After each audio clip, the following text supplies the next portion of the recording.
desarrollar la inteligencia de su bebé o cómo enseñarle a leer a su bebé. Y usted se pregunta, ¿cómo es esto del método Doman? Bueno, para hablar de este tema tenemos al señor Douglas Doman en esta noche. Y algo importante es que de lo que vamos a hablar es de que usted tiene un pequeño genio allí en casa a quien puede multiplicar su inteligencia, porque todos los niños son genios y tienen el potencial que tenía Leonardo da Vinci, tal como decía el señor Glenn Doman y el señor Douglas Doman que está aquí presente. Muchísimas gracias por acompañarnos una vez más en el ABC de los Padres. Thank you for being here. Gracias. Very happy to be here. For us, it's a wonderful experience to share with you again and to tell the parents so many things that you have to tell us. And first of all, I want to start from the very basic. How did all this start, the Gentle Revolution? When did it start? Well, the staff of the Institute began its work with brain-injured children, and they never had any intention to have anything to do with well babies. So life doesn't always work the way that one plans, and in the early 1960s, we began to teach severely brain-injured children how to read. We did that because we knew they were intelligent, but there was no way to prove to the world that they were intelligent. So we figured, let's teach them how to read. We taught their parents how to teach them to read. And we had, by 1962, hundreds of severely brain-injured 3-year-olds who could read, in some cases better than 9-year-olds. And so we had to ask the question, is it good to be brain-injured? No, it's not good to be brain-injured. So the other question was, why aren't well children functioning as well as they should and to their full potential? And so my father wrote the book, How to Teach Your Baby to Read. It's now in 20 languages. It's sold millions and millions of copies around the world, and thousands of mothers around the world have written to my father. It's his favorite possession, the letters from mothers from all different countries who taught their babies to read, and their babies love to read, and that was a long time ago, so we're now into the second generation of those babies grew up, and they have now babies who are reading. Okay, excellent. But there are more programs than just reading, right? Yes. Which, can you tell us a little bit more, at least name them, and then we're going to go deeply into each of them. Because people in Costa Rica knows a lot about the reading program and the math program, because I think those are the books that we had here before. But now we have Si Su Bebé Es Un Genio, which is a wonderful book, and I would like to It's a fabulous book. It's a 21st century book. And to talk a little bit more about that book and the programs in general. But the Si Su Bebé Es Un Genio, it's for children what age? Well, it is the Bible for babies from birth to 12 months of age. And it teaches mothers how to determine their baby's visual ability, auditory ability, and tactile ability. So these are the sensory pathways into the brain.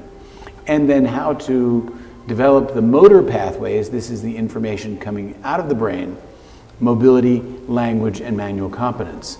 So it tells the mother from birth how she can develop her baby until 12 months of age. He can be above age level physically and intellectually. Then the baby is ready for the other books in the Gentle Revolution series.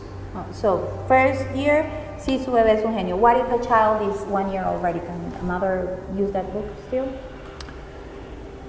It wouldn't be necessary unless she had some concern that maybe her baby did not develop as well as she would like. Okay, but the ideal age is 1 to 2. So after the baby is 1 year old, which book would you recommend? Well, How to Teach Your Baby to Read, How to Teach Your Baby Math, and then we get to How to Multiply Your Baby's Intelligence. And Give Your Baby Encyclopedic Knowledge, which will be published by EDAF in Madrid by the end of this year. Okay, and there is a physical one? Yeah, there is the physical book, and the new physical book will also be out by EDAF. And this now has 100 new photographs, and it basically tells parents from birth up to 6 years of age how to develop their children to high levels of mobility and also high levels of balance and manual competence, of course, ending up in the ability to write. Okay, if you had to recommend one program and only one that a mother could do, which one would that program be? Well, My responsibility is mobility. Because it's your area, right? But, I mean, for myself as a father, the great joy was teaching my children how to swim, and so I wrote the book, How to Teach Your Baby to Swim, which is now already in Spanish. And it's here in Costa Rica. Yes, but if I had to choose only one thing, it would definitely be reading. Because reading is the basis for intelligence. If a child loves to read and independently reads, he can learn about everything that he wants to learn about in life. It's the basis of humanities and university. So definitely, that's by far the most important book. And it's interesting because you have a very important physical area that you developed. Why is that? Why did you get into the physical part so much?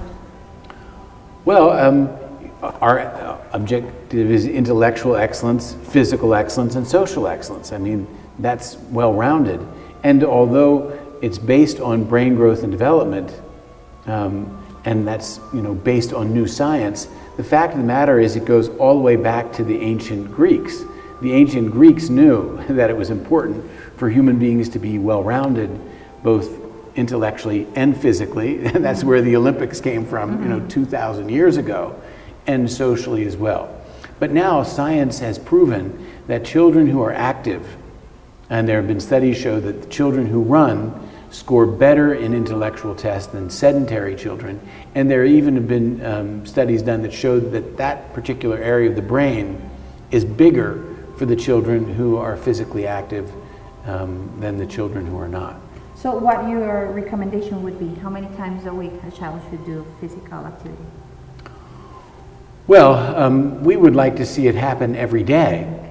And of course, children are incredibly active. They want to move. They want to be outside. They want to be doing things. And I mean, you here in Costa Rica have a wonderful climate, so your children can be outside every day. Where I come from, we're locked up, from October to March. And so it's wonderful for the children to be outside and active. Sadly, in the United States, and I hope that Costa Rica doesn't follow us in this regard, we have a problem of childhood obesity. And this affects health, this affects intellectual development. And so by being physically active, the children are not going to get overweight and get into those kind of problems. And what kind of activity, when your kids were little, what kind of activity did you do with them? Well, these are all things that babies naturally do. Arnold Gazelle, who was the great child developmentalist, wrote 50 years ago that the athletic field of the child is the floor. And just giving babies opportunity to be on the floor, to learn to crawl on their tummies and creep on their hands and knees and walk, all by itself, that's a great thing to do. And in fact, babies nowadays don't get the floor time that they had 40 years ago. All mothers knew 40 years ago, and grandmothers knew. Give the baby opportunity to move and the freedom to move, and they did that naturally. But that actually has fallen out in our culture, and that's sad. And there are even mothers that don't want babies to creep or crawl, to creep on hands and knees. Well, the problem is the different devices that have been created for babies. There are car seats, which of course are wonderful. But then there are strollers that immobilize babies. And I see 4 and 5-year-olds in strollers when we have 4 and 5-year-olds who run 3 kilometers, 4 kilometers nonstop. My 4-year-old, before his 5th birthday, ran in a public 10-kilometer race. With adults? Yeah. Of course, because there were no other children. I think only your boy was running there. With thousands, and we've had people contact us where 6 and 7-year-olds have run marathons. So children have incredible capabilities. And of course, to run 10 kilometers or a marathon or even 2 kilometers, you can only do that if you want to do it, and it's an enjoyable thing to do. So running is really the foundation for sport. Our physical book teaches mothers how to do a walking to running program, and we do that so that the children can then play football if they want to, and of course basketball or any other sport. Sport because they have the physical conditions. Right, exactly. And so when you do the walking program, I know you used to do that walking program. I've read it with your children, right? Yes, right? yes. And how many minutes, hours a day, or how did it work? Well, you begin just walking for 5 minutes, and then gradually building up to 10, 20 minutes, 30 minutes. 30 minutes of walking nonstop. The depth and the respiration of the child improves, the physical endurance improves, and then that segues into a running program. But, you know, my children are now grown up, and we continue to run together. It's a great family activity, and it costs nothing. You run? Yeah. Good. You keep doing it. You're a big Doman baby. I always say that. You're the perfect example of No. Yes, you are. And okay, we have the physical area. Also swimming. Do you recommend swimming for babies? Oh, swimming is a wonderful joy. Babies know how to swim when they're born. They've been swimming in utero for 9 months. So they already actually have the function in their brain, but they have to use the function or else they will lose it. And again, you have a fabulous environment here in Costa Rica. You have great, beautiful oceans and seas and pools where the babies can literally swim every day.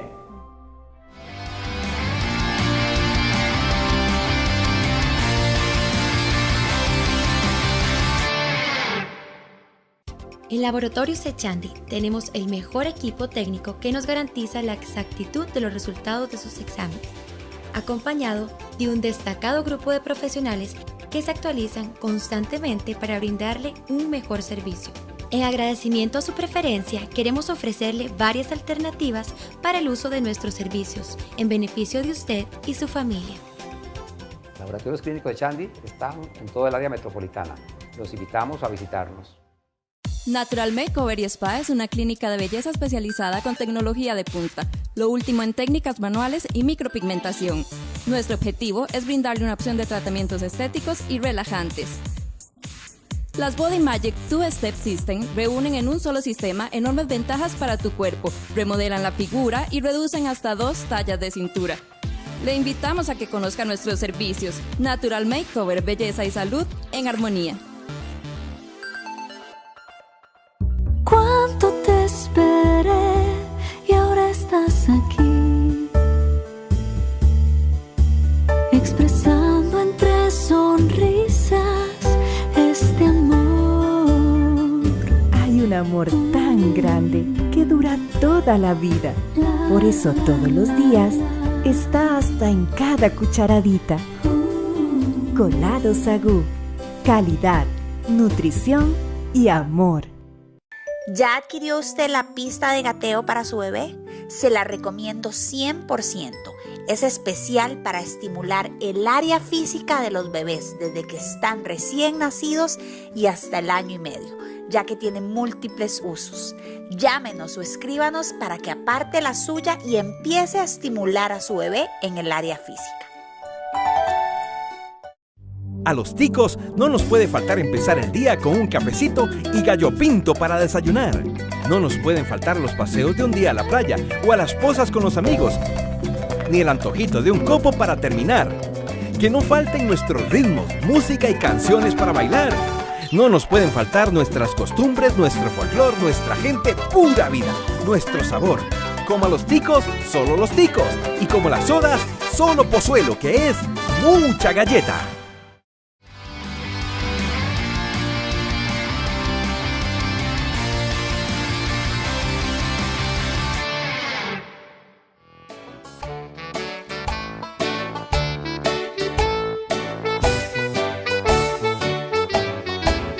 Y hoy que estamos hablando del método Doman, es importante que recordemos que también los niños pueden aprender la cantidad de idiomas que quieran antes de los 7 años. De hecho, los niños aprenden idiomas prácticamente al descuido. Es por eso que les recomiendo el mejor método para niños para aprender idiomas, el método de bebé políglota, donde sus hijos van a aprender hasta 7 idiomas a la vez, mientras se divierten viéndolos en casa 3 veces al día, con una guía muy sencilla donde usted simplemente enciende el televisor, pone la lección que le corresponde a su bebé y que ha ido anotando en el librito que trae el método de bebé políglota. Por eso ya sabe, su hijo tiene la capacidad de aprender hasta 7 idiomas con el mismo método. Adquiera hoy el método de bebé políglota.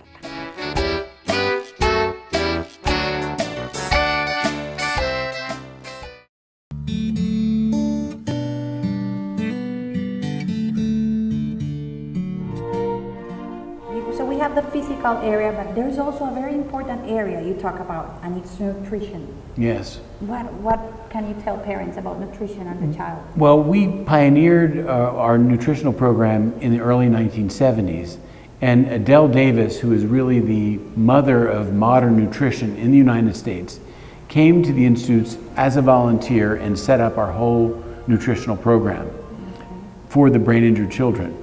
And there are hundreds of children alive today because of Adele's work. A great biochemist, way ahead of her time. So we have taken her nutritional program and we've expanded it as we've learned more and more. Are there foods you think children shouldn't eat at all?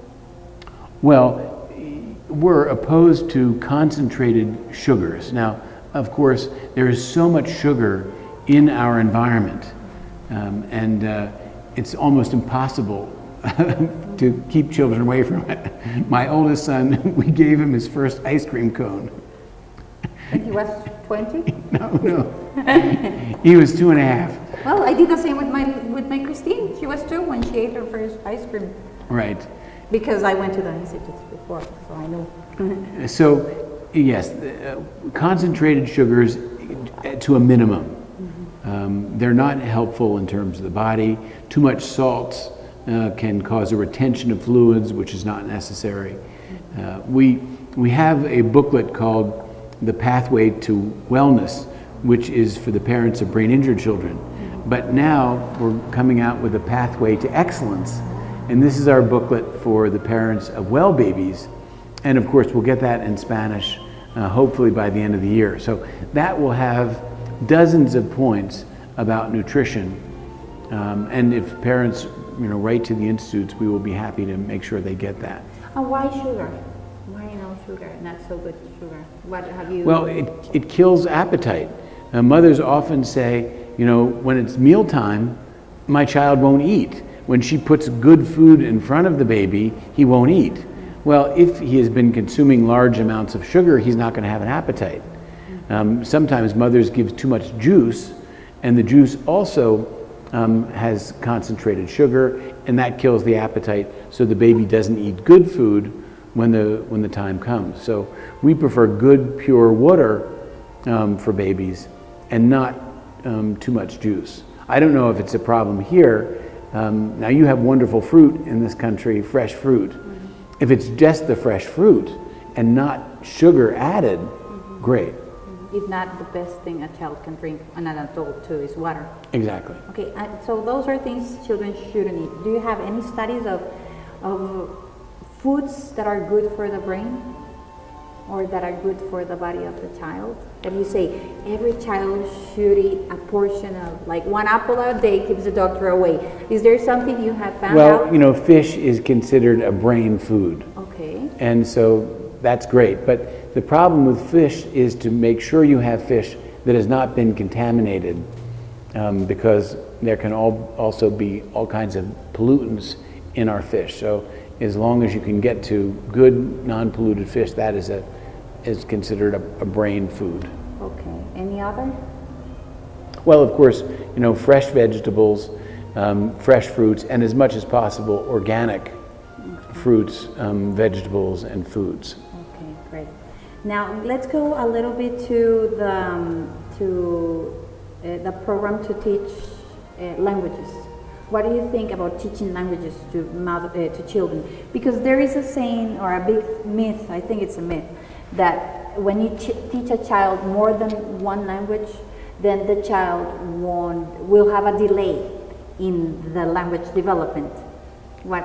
It's just absolutely silly. Now, of course, we at our school, the International School in Philadelphia, we encourage and our early development program as many languages as possible. And in fact, the part of the brain that is responsible for language has the mother language, and then the other languages are on top of the mother language. So that part of the brain is bigger, and then the connections between the languages make the quality of that part of the brain even better. But, you know, this is a silly Western idea because, you know, we have offices in Southeast Asia, in Japan. Now we're setting up a nonprofit organization in India. And when I go to those countries, I don't even talk about it because everybody in the audience speaks 3 or 4 languages. I only speak 2, one not very well. So I'm going to lecture them about more languages when it's just a part of their culture. It would be silly for me to discuss such a thing. So in the Western Hemisphere, you know, we need to grow up like the East. Okay, another big thing, having the child barefoot. What's all that about? Well, yeah, I've heard you talk about that, and mothers sometimes, here in Costa Rica it happens that the grandmothers say never have the child barefoot. But more and more mothers are reading your books and they know that it's important to have the child barefoot. But why is that? well, I think that probably women know this 10 times better than men do. And now I see women who have just said enough in terms of high heels. I mean, they're beautiful, but I mean, if one wears them and is 50 and 60 years old, people can start to have back problems and hip problems and ankle problems and foot problems, all because of those beautiful high heels. Older women have learned to wear, you know, flat shoes and get rid of some of the physical problems that they have. Now, for babies, we want the babies to be able to feel the floor when they're on it. So when they're starting to crawl, they need bare feet to push with their feet on the floor, and then to creep on their hands and knees. And when they walk, we want them to walk with bare feet so their ankles develop naturally. If we put them in shoes, shoes are like braces that give them ankle support. We want their ankles to give them ankle support. That's what God created them for. And we want their brains to be able to tell those ankles to do what they need to do. So we keep the babies in barefoot, even when they're running. Now, again, you have beautiful beaches, so you can be there on those beautiful beaches, you know, with bare feet in the sand. And what about the babies walking bare feet on the grass and on different surfaces? Yeah. Do you recommend that? Absolutely. Why? What's the message? What's the whole idea? Well, for the reasons I explained, to have, you know, nice natural development in terms of their feet. So the shoes that are supposed to be special for when children are starting to walk are not so good?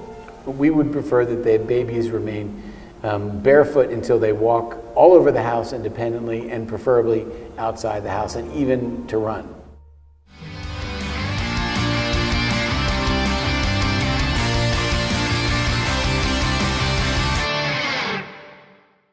En Laboratorios Echandi tenemos el mejor equipo técnico que nos garantiza la exactitud de los resultados de sus exámenes, acompañado de un destacado grupo de profesionales que se actualizan constantemente para brindarle un mejor servicio. En agradecimiento a su preferencia, queremos ofrecerle varias alternativas para el uso de nuestros servicios, en beneficio de usted y su familia. Laboratorios Clínicos de Echandi están en toda el área metropolitana. Los invitamos a visitarnos. Natural Makeover y Spa es una clínica de belleza especializada con tecnología de punta, lo último en técnicas manuales y micropigmentación. Nuestro objetivo es brindarle una opción de tratamientos estéticos y relajantes. Las Body Magic 2-Step System reúnen en un solo sistema enormes ventajas para tu cuerpo, remodelan la figura y reducen hasta 2 tallas de cintura. Le invitamos a que conozca nuestros servicios. Natural Makeover, belleza y salud en armonía. Cuánto te esperé y ahora estás aquí, expresando entre sonrisas este amor. Hay un amor tan grande que dura toda la vida. Por eso todos los días está hasta en cada cucharadita. Colados Agú. Calidad, nutrición y amor. ¿Ya adquirió usted la pista de gateo para su bebé? Se la recomiendo 100%. Es especial para estimular el área física de los bebés desde que están recién nacidos y hasta el año y medio, ya que tiene múltiples usos. Llámenos o escríbanos para que aparte la suya y empiece a estimular a su bebé en el área física. ¿Te enteraste del nuevo corte de pelo de Ana por una foto posteada? ¿Recordaste viejos tiempos chateando con ese amigo que no ves hace años? Fuiste parte del cumple de Diego gracias a un video compartido. Qué bueno poder estar siempre conectados, pero no hay nada como encontrarnos y compartir juntos. ¿Y si nos vemos hoy? Boquitas, la diversión se combina mejor cuando estamos juntos. Y son de Pozuelo, que es mucha galleta.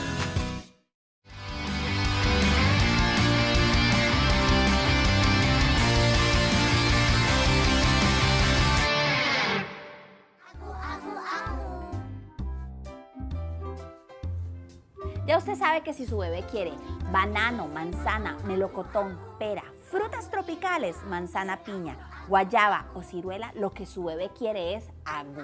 Porque agú son colados 100% naturales, hechos de fruta y además no contienen ningún preservante. Agú es calidad, nutrición y amor que a los bebés les encanta.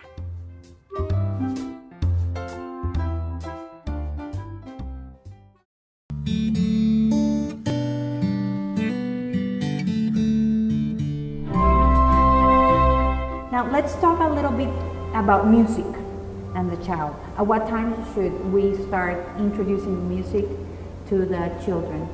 At what age? We start at birth. Okay. We develop their auditory pathway. We can use music to do that, but of course we want them to love music and develop into classical music and popular music.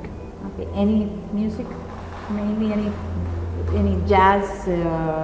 Any type of music you recommend?